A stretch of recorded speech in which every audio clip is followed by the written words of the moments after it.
Hola a todos, mi nombre es Juan Cruz Ponce, soy secretario ejecutivo adjunto del Grupo de Acción Financiera de Latinoamérica, o GAFILAT, y agradezco la cordial invitación que me efectuaron desde las agencias convocantes y sobre todo el Centro de Formación para participar de este primer módulo de prevención del ciclo de lavado de activos y lucha contra la delincuencia organizada, donde los voy a estar acompañando con una presentación sobre las amenazas regionales de lavado de activos en Latinoamérica. Y para estos efectos, en particular,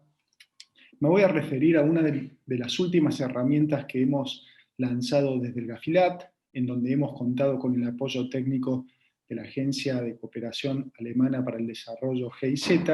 y es precisamente la segunda actualización de amenazas regionales del GAFILAT, que espero que les sea de utilidad para comprender este fenómeno y sobre todo poder adoptar las medidas necesarias para prevenirlo, investigarlo y erradicarlo. Y para eso les quería informar que este estudio de amenazas regionales se nutre de una serie de fuentes de información, como pueden ver en este slide, entre las cuales caben mencionar a los informes de evaluaciones mutuas de los países del GAFILAT, las evaluaciones nacionales de riesgo, que son aquellos estudios que se desarrollan con el objetivo de identificar, comprender y, bueno, y por supuesto evaluar los riesgos de lavado de activos en la región. También se comprenden algunos estudios internacionales, entre ellos estudios del GAFI, de la UNODC, del Banco Mundial, tipologías regionales que se han elaborado en los distintos países miembros del GAFILAT. También se han considerado algunos aportes de diversos talleres que se han practicado con relación a esta temática, y también algunos indicadores estadísticos, como es el caso de la red de recuperación de activos del GAFELAT, y finalmente alguna información también sobre las amenazas relacionadas con esta pandemia que se encuentra atravesando no solo la región, sino todo el planeta, y plantea desafíos adicionales en términos de amenazas nuevas. Y para eso también quería indicarles que este estudio, en efecto, se compone de 5 elementos que voy a estar tocando muy brevemente, y uno de ellos se asocia a las tipologías de lavado de activos. Una tipología es una clasificación de conductas que es observada generalmente por una unidad de inteligencia financiera a partir del análisis de inteligencia que realiza sobre la base de operaciones sospechosas de lavado de activos, y que precisamente tiene el objetivo de alertar sobre patrones que pueden estar relacionados con el lavado de activos. Por otro lado, este informe se nutre del análisis de evaluaciones nacionales de riesgo, que, como vimos, son los propios estudios que desarrollan los países, en donde analizan fundamentalmente el impacto de las vulnerabilidades y amenazas que impactan en el país a nivel doméstico y también de manera transnacional en muchos casos. Otro de los elementos abordados por este informe es el de las sentencias condenatorias por lavado de activos de toda la región. En este estudio en particular se abordaron 186 condenas, y es por ello que contiene un cúmulo importante de información que puede ser de utilidad. Además tenemos una lista de grupos delictivos que han sido involucrados en estas maniobras, ya sean tipologías o sentencias, que se pueden directamente revisar desde el informe, que les vamos a acompañar también. Y por último, tiene una sección, como no podía ser de otra manera, sobre el impacto del COVID que se ha podido relevar a partir de los aportes de los distintos países del GAFILAT. Esta es la última sección. Todo esto coadyuva a la generación de lo que se conoce como índice de amenazas, que va a ser uno de los temas que voy a tocar muy brevemente aquí, que permite ver cuáles son las amenazas regionales que actualmente nos interesa tocar. Debo decirles que este enfoque, por ser regional, analiza la situación de los 17 países del GAFILAT, pero realiza algunas divisiones según subregiones, y se analizan en particular 3. La primera es la subregión de México, Centroamérica y el Caribe, que comprende también a Costa Rica, Cuba, Guatemala, Honduras, México, Nicaragua, Panamá y la República Dominicana. Tenemos también la subregión Cono Sur, que agrupa a los 4 países de este cono, que son Argentina, Brasil, Uruguay y Paraguay. Y finalmente tenemos una subregión andina, integrada por Bolivia, Colombia, Chile, Ecuador y Perú. ¿Por qué hago esta distinción? porque cuando ustedes vayan al informe van a ver que si bien se identifican amenazas transversales, muchas veces también el nivel de incidencia depende de la región o subregión en la cual nos encontremos, que tienen sus propias particularidades. Pero ya ubicándonos de lleno en el contenido de este informe de amenazas, me voy a referir a lo que son los hallazgos asociados a las tipologías que fueron objeto de estudio. Y el primer punto que voy a tocar es el siguiente. ¿Cuáles son las conductas de lavado de activos y de delitos determinantes que se han identificado como de mayor incidencia en las tipologías de la región? Todas las tipologías que fueron objeto de análisis fueron precisamente desarrolladas por las unidades de inteligencia financiera. Y allí es que vemos que se destacan en términos de impacto los delitos fiscales, los delitos de corrupción y soborno en primer y segundo lugar, seguido por el tráfico de estupefacientes y sustancias psicotrópicas, la participación en grupos delictivos organizados o criminalidad organizada en general, el contrabando, y luego también es seguido por otros delitos que muchas veces están presentes, pero tal vez con no tanta frecuencia en esta etapa de detección, que son la trata de personas, el uso indebido de información privilegiada, robo y hurto, falsificación y piratería, entre otros delitos determinantes. El segundo punto al que quería hacer alusión es el de las modalidades de lavado de activos que se advierten en estas tipologías. Y ustedes en esta slide van a advertir algunos elementos. Por ejemplo, las tipologías que más se han detectado como mecanismo para lavar activos son, en primer lugar, el uso de testaferros, en segundo lugar, la creación y utilización de personas y estructuras jurídicas, y en tercer lugar, la utilización de servicios de transferencia de valores o dinero. Seguramente no los sorprenderá esta información, pero es bueno por ahí indagar un poco más sobre el alcance de estas. Por ejemplo, en el caso del uso de testaferros, aparece como mayoritariamente vinculado al incremento inexplicable de riqueza por parte de las personas físicas, y en general también se menciona que hace referencia a la titularidad de bienes inmuebles y de automotores que están puestos a nombre de terceros. Por otro lado, en los casos en los que la conducta delictiva está siendo llevada a cabo por personas y no por organizaciones criminales, es decir, que tienen un nivel de estructura inferior, se ve que el uso de testaferros es la moneda corriente. En cambio, en aquellos donde la estructura delictiva es de mayor complejidad, se advierte una prominencia del uso de estructuras jurídicas para ocultar el rastro del dinero. Asimismo, en lo que respecta al uso de personas y estructuras jurídicas, uno puede analizar en este informe que se asocian mayoritariamente al lavado de activos a través del desvío de fondo, procesos de licitación y actos de corrupción. Esta es sin duda una de las modalidades que se han visto como de mayor prevalencia en estos estudios regionales. Seguidamente ustedes van a encontrar un slide que se refiere a los productos que han sido vulnerados con mayor asiduidad en este estudio, o de acuerdo con los resultados de este estudio. Y así vemos que el efectivo permanece como el producto preponderante que ha sido detectado para lavar activos de origen ilícito, y está en el 27% de los casos. En segundo lugar, está seguido también por el uso de cuentas bancarias como producto financiero, en el 22% de los casos, y las transferencias internacionales de divisas en el 11% de casos.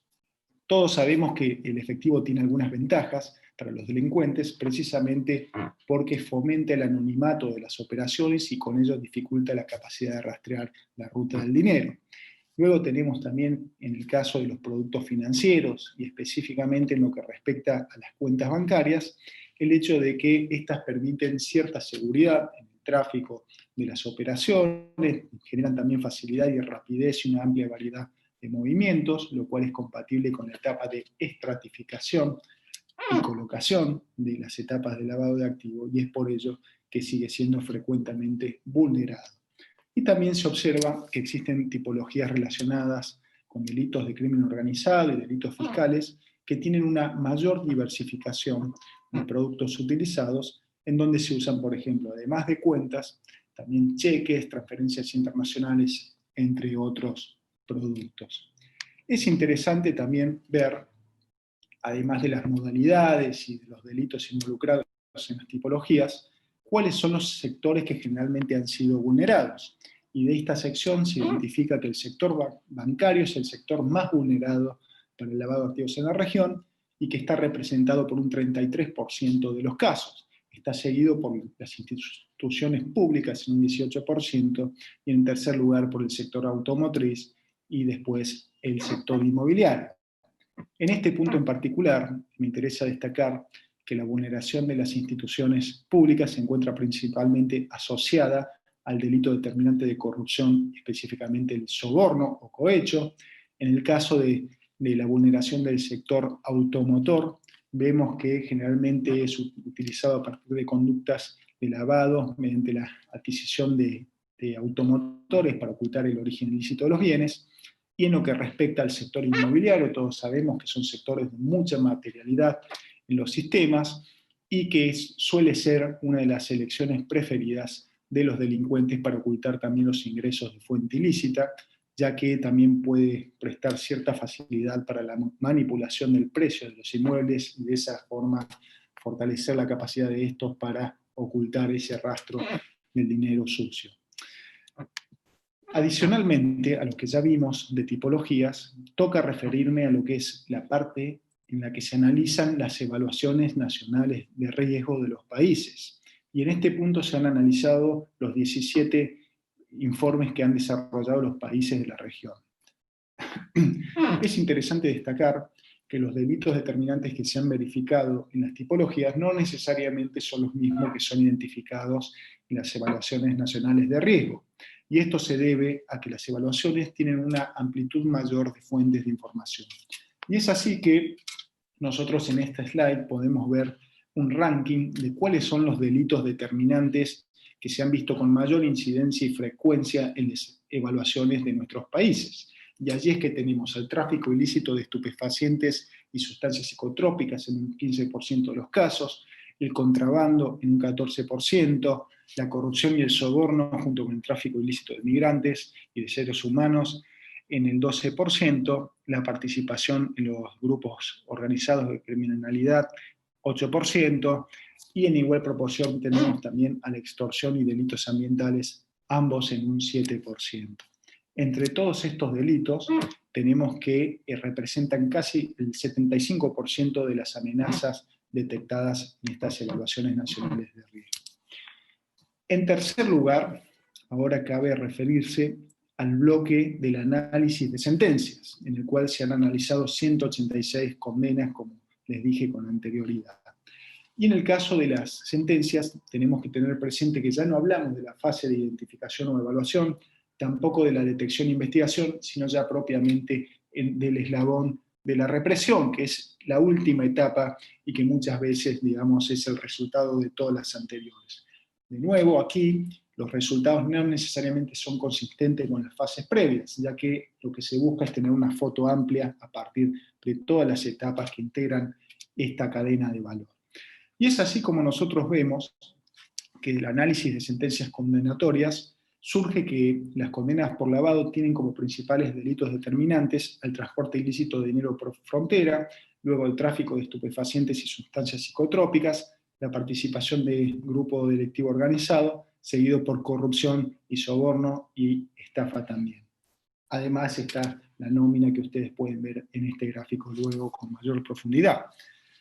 En las sentencias relacionadas con el tráfico ilícito de dinero por frontera aparecen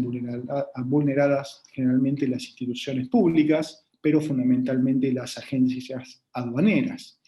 En lo que respecta a las sentencias de delito de tráfico de estupefacientes, vemos que aparecen vulnerados principalmente los sectores bancarios y de notarios, con alguna participación también del sector automotor. Y aquí hay una importante coincidencia con lo que se mencionó con anterioridad. Luego tenemos que en las sentencias con delito determinante de corrupción y soborno se observa también una mayor diversificación de sectores, en donde también se ven vulneraciones a los notarios, a los agentes de comercio, a los casinos, bancos, telecomunicaciones, entre otras.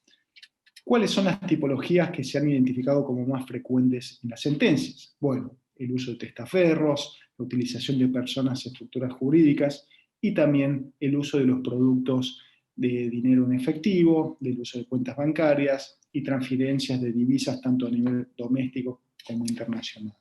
Esos son, en general, los resultados principales en términos de condenas. Toda esta información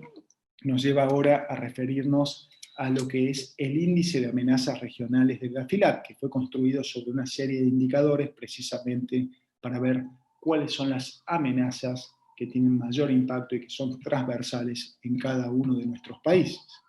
Y es así que este estudio, cuya metodología va a estar también a disposición de ustedes, se han identificado dos niveles de amenazas. Uno es el de amenazas presentes, que son las que efectivamente ocurren en la región, tienen un correlato también en la fase de represión, es decir, que existen condenas que lo han confirmado, y existen también amenazas que se denominan emergentes, que la característica que tienen es que se encuentran presentes en informes de inteligencia de las agencias de orden público o en las tipologías o en las evaluaciones nacionales de riesgo, pero que todavía tienen resultados muy limitados en términos de represión. Es decir, que las podemos ver en evaluaciones de riesgo, pero no necesariamente en condenas. Y es aquí donde encontramos este índice, donde las 7 principales amenazas de la región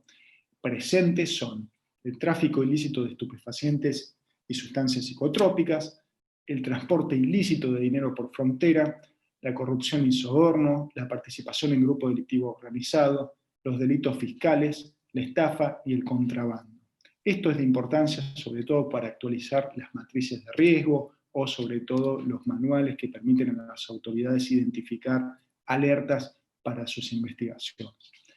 En lo que respecta a las amenazas emergentes, en tanto tenemos 2 delitos determinantes, que son los delitos ambientales y la trata de personas y tráfico ilícito de migrantes. En el punto particular de los delitos ambientales me interesa señalar que 7 países de la región mencionaron a la explotación delictiva de recursos naturales como una amenaza de lavado de activos, y en general los países de la zona andina hacen referencia a delitos ambientales asociados a la minería ilegal y a la tala ilegal como las formas más predominantes. En cambio, la parte del cono sur ha considerado, por ejemplo, la extracción de recursos naturales, como la extracción de metales y piedras, como una de las mayores amenazas que les impactan. Y en cambio, en la región de México, Centroamérica y el Caribe se hace referencia al tráfico ilícito de vida silvestre, o sea, contra la flora y la fauna, y al robo de hidrocarburos y minerales como amenaza específica predominante. Por último, ya en la sección final, en un anexo de este informe, encontramos información relativa al impacto del COVID en amenazas. Esto puede ser una cuestión coyuntural, pero a raíz de distintas encuestas a los 17 países, se ha podido identificar un repunte importante de los casos relacionados con corrupción, fundamentalmente con cohecho y soborno y sobreprecios en la adquisición de productos y malversaciones de caudales públicos, precisamente debido a la creciente necesidad y fundamentalmente al aprovechamiento de las condiciones de urgencia y necesidad que establece esta pandemia. También se ha visto un incremento de casos de fraudes financieros y estafas, también de tráfico de medicamentos falsificados y fundamentalmente la aparición de inversiones fraudulentas en modalidad de esquema Ponzi. Precisamente se aprovechan de la incertidumbre económica y los miedos ocasionados por la crisis del COVID. Al mismo tiempo, se han visto también un fuerte incremento de los delitos cibernéticos o cibercrimen a partir de diversas modalidades, muchas veces asociadas a estafas, pero entre ellas principalmente el phishing y otras actividades que generan, digamos, zozobra, sobre todo en sectores de mucha vulnerabilidad y susceptibilidad a ellas. Por otro lado, se han visto lamentablemente muchos casos de distribución de productos falsificados o de baja calidad, lo cual permite identificarlo como una amenaza importante también en términos de lavado de activos por las ganancias que genera. Finalmente, quería hacer alusión a 3 elementos adicionales, que son que se puede advertir que la crisis económica que afecta a la región puede generar una mayor propensión al reclutamiento de personas por parte de los grupos organizados de criminalidad para que formen parte de sus filas, precisamente ofreciendo sustento económico. También se ve que se ha aumentado el movimiento de dinero físico, fundamentalmente a través de frontera, lo cual genera también un incremento de la informalidad de las transacciones y sobre todo amenazas en términos transfronterizos, y del mismo modo un aumento de la adquisición de metales preciosos, fundamentalmente oro, lo cual genera también desafíos adicionales para el rastreo o el camino que sigue el producto delictivo. Por último, no se dejan de advertir ciertas vulnerabilidades que afectan a todos los componentes del sector de lavado de activos, precisamente por el impacto de la pandemia en la continuidad de las operaciones, no solo de las autoridades competentes, sino también de los sectores del sector privado que tienen como objetivo identificar y que son la primera valla para detectar las maniobras sospechosas. Esto es todo por mi parte. Muchas gracias por su atención y les deseo que tengan un muy buen día.